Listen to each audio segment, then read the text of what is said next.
হঠাৎ করে আমাদের জীবনে কিছু মানুষের আবির্ভাব ঘটবে যারা হুট করে আপনাকে অনেক আপন করে নিবে, এমনকি আপনাকে বাবা মার তুল্য সম্মান দেখাবে। তাদের কথায় ব্যবহারে আপনাকে এমনভাবে ইমপ্রেস করবে যে আপনিও তাকে আপন করে নেবেন। কিন্তু কোনো এক পর্যায়ে গিয়ে সে আপনার কাছে এমন কিছু চেয়ে বসবে যা আপনার পক্ষে দেওয়া কখনোই সম্ভব না।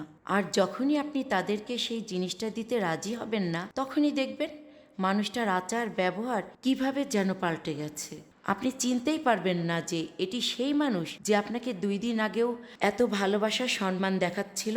আবার যখন সম্পর্ক শেষ করে ফেলবেন, পরবর্তীতে দেখবেন এরা আবার ফিরে আসবে। আপনি সম্পর্ক রাখতে না চাইলেও এরা আপনাকে নানাভাবে কনভিন্স করার চেষ্টা করবে, যেমন আমার ভুল হয়ে গেছে, আর এই রকম হবে না, আমি চেঞ্জ হয়ে গেছি, আমাকে মাফ করে দেন, আমাকে আরও একটা সুযোগ দিন। আর যেই আপনি তাকে সুযোগ দিবেন, সে আবারও সে একই কাজ করবে। তাই কাউকে দ্বিতীয়বার সুযোগ না দিয়ে আগে তাকে পরীক্ষা করে নিন। কোনো একটা সিচুয়েশন দিয়ে দেখুন সে আপনার জন্য কোনো স্যাক্রিফাইস বা নিঃস্বার্থভাবে কিছু করে কিনা। তবে সবচেয়ে ভালো হয় এই ধরনের বহুরূপী প্রতারকদের ফাঁদে পা দিবেন না, এদের কাছ থেকে দূরে থাকুন।